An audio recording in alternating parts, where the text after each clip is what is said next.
BLUF Gaming here with a Space Engineers Mars landing and site selection tutorial. If you're curious about how to land without crashing, the simplest advice I can give you is just don't do anything. Just keep your reticule close to this horizon line right here, and as long as your dampeners are turned on, as you see in the bottom left corner next to the speedometer, eventually your engines will force the ship to stop. Now you do need those two large engines on the left and right to be pointing down towards the ground to make sure you have enough thrust to stay aloft, but so long as you do that, you should be fine. Once you've leveled out and at a good altitude, you can experiment with WASD, Q and E, your mouse, or the arrows on your keyboard to get a hang of how to fly your ship. Your ship does have an ore detector, so what you'll want to do is you'll want to fly down to the surface, probably about 50 meters above the surface, and coast around the area where you plan to land looking for the resources you need. Since you're landing on Mars, you will need to land near some ice. It's more important here than on Earth because Earth has all the oxygen in the world that you need to breathe, and this world has no oxygen at all, so you need that ice in order to survive.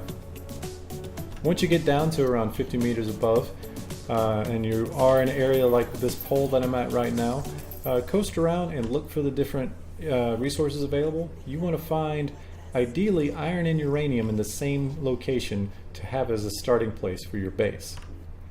Other things that you want to find nearby your base are silicon and nickel, and then secondary or tertiary resources that you're looking for will be silver, gold, cobalt, and if you need to defend yourself, magnesium.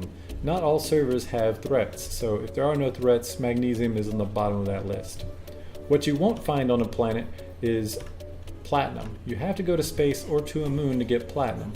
So while you're starting on Mars, you're going to be dependent on atmospheric thrusters for getting around or wheels, and if you want to get to space, you're going to need to build some hydrogen thrusters. Again, you need to be near some snow. If you're not near a pole, look for mountains. There can be snow atop those. And if you are not near a mountain, look for little white patches here and there that should get you enough oxygen to fly to some place that does have a lot, because you will need a lot of ice. Again, settle on the iron. That's your number one goal.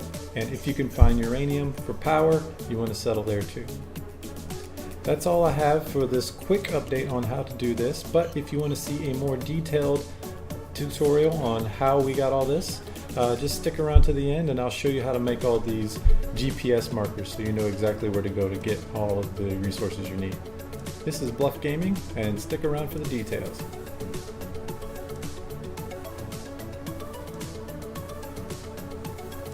BLUF Gaming here. If you're new to BLUF Gaming, BLUF stands for bottom line up front. I get all the important bits of the tutorial and put them right in the beginning of the video, that way you can get what you need and get back to your video game as fast as possible.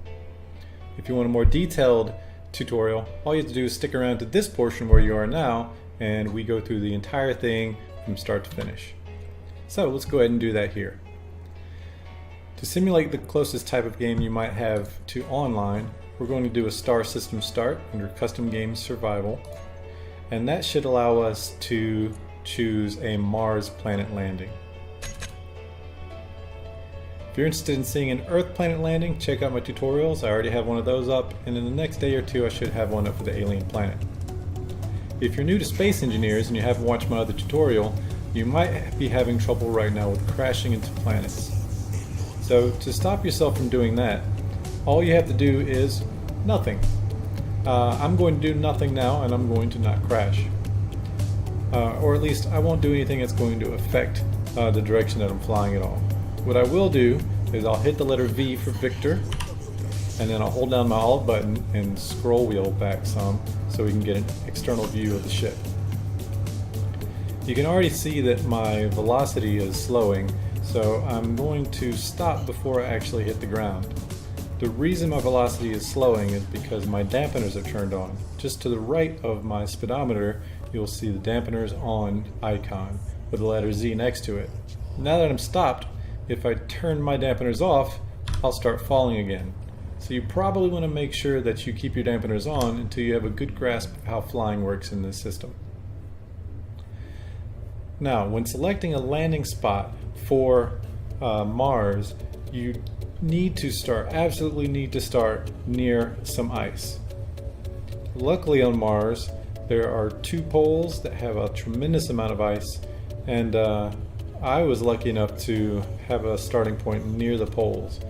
If for some reason you're on the equator somewhere, as far from the poles you can get, look around for those little white spots around on the ground, and that might get you enough ice to get started. But I highly recommend that you find your way over to one of the poles and start on the ice itself. Now, if you are an equator and you need to travel a far way, I recommend you hit K and then you start a group with your 2 back thrusters here. Just highlight them both using Control or Shift click. And I'll call this back thrusters to create a group, save it. And now if I hit G, I can alter my toolbar down here. Under groups, I have the back thruster group. I'll drag it down here and make this icon toggle it on or off. What this will do is it will enable me to turn these 2 back thrusters off. You see on the roof of my ship I have 2 forward thrusters and 2 backward thrusters. Because my dampeners are on, if I try to travel forward, you see my my front thrusters kick on, but as soon as I let go, the dampeners will try to stop me by turning on those other thrusters. So what I've done is I've made a way for me to turn just those thrusters off. So when I go forward, you see I'm gaining some speed down there. I'll stop around 10 meters per second. Now when I no longer give forward thrust, you see my back thrusters aren't trying to stop me anymore. This can save you a lot of energy so that you can get to full speed and not have to worry about your dampeners slowing you down if you let go of W. That way you don't have to burn fuel constantly. So what I'm going to do is I'm going to get up to full speed here, and I'm going to travel pretty deep into the icy area. And then once I get there, I'm going to start searching for ore deposits. We probably won't be able to find a perfect ore deposit, but hopefully we can find one that has iron and uranium in the same area. Now you see I've reached 100 meters per second, the max speed in a ship. I'm no longer holding W, and I'm maintaining this high speed because I've turned off those back thrusters. That's going to enable me to save a lot of energy. Just be sure that if you find yourself barreling towards some sort of obstacle, like a mountain perhaps, as you turn those thrusters back on, and or adjust your course somehow so that you don't crash. So I'm going to angle down a little bit and start losing a bit of altitude. The ship has thrusters in all directions except for up. You see you have the 2 large downward facing thrusters. Those easily are powerful enough to keep this whole ship aloft. Even if you were to lose one of those large atmospheric thrusters, you'd still have enough thrust to gain altitude. But there are no thrusters pointing towards the sky. And for that reason, if you want to travel down, you have to use gravity to do so, as I'm doing right now. Or if you see a patch like that one down there that's black dots, and you just want to go straight down without doing something crazy like this, what you can do is press either usually C or Control. It depends on how you have your controls set up. Mine is on Control. But when I hit Control, there are no thrusters to actually fire up, which would be firing now if I had some. But you see my large thrusters had cut off. So I'm going to go down to about a 30 meter altitude, maybe 40 to 50 meters since I'm on a kind of a bumpy area. And soon we should get a little white icon saying that there's ice below us.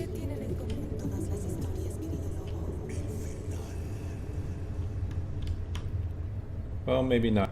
Perhaps because this is snow as opposed to actual ice, it's not giving us the ore detector's not telling us there's any ice nearby, but we can see it plain as day.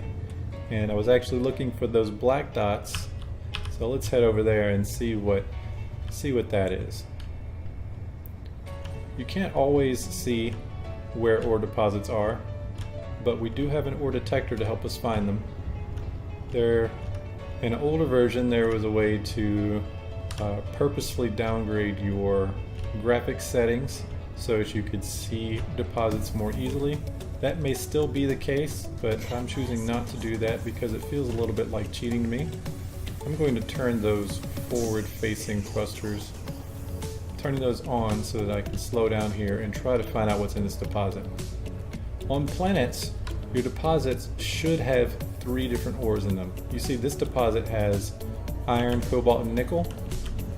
Iron and nickel are very important early in the game, but one thing we really need right now is uranium. So what I'm going to do is I'm going to open my menu by hitting I or K or one of those buttons. Go to the GPS tab and then start a new marker where I am currently, and I'm going to rename it to iron, cobalt, and nickel. Now this will enable me to start flying around looking for the different resources that are available in the game and not forget where the ones I've already seen were. So I'm going to gain a little bit of altitude to see if I can spot some more black patches like this one. There was some on the left, I believe. One on the right. Let me head over to this one on the left, and we're going to continue going from patch to patch, trying to keep them all close to each other, maybe within 2 or so kilometers of each other, and trying to find all of the resources that are available in the game except for platinum. Because we are on a planet, we cannot get platinum here. If you want platinum, you have to go to the moon or you have to go to outer space and get it from asteroids. You may get a small amount of platinum from beacons and such that are generated by the system, but you aren't going to get enough platinum in that way to generate any large components such as an ion thruster, for instance. I don't know what that pattern is there. It might be a little bit of ice, but what we're looking for are the actual resources that should be further up here.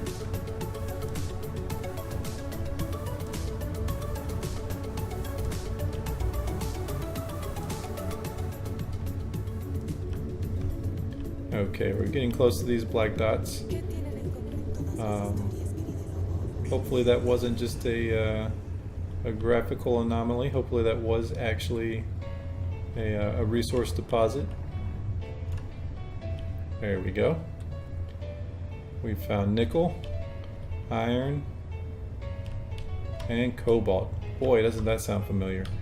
I'm going to mark this anyway, even though we've already found those elsewhere, solely because I don't want to have to come by this place again and find it a third time. So I want to make sure that I'm not duplicating any effort. What I'm going to do now is cut out the video for a minute, and when I come back, hopefully I will have found all of the resources we need.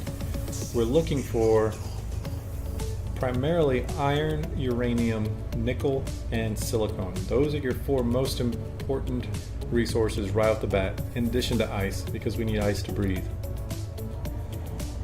After those 4, we also want to find cobalt, silver, gold, and magnesium. Hopefully I'm not forgetting one, but if I have forgotten one, I'll let you know when I get back. Okay, welcome back. That took a little longer than I had wanted, but we found everything. I have more than enough GPS markers. It took me the longest to find silver, but I'm hovering above silver now.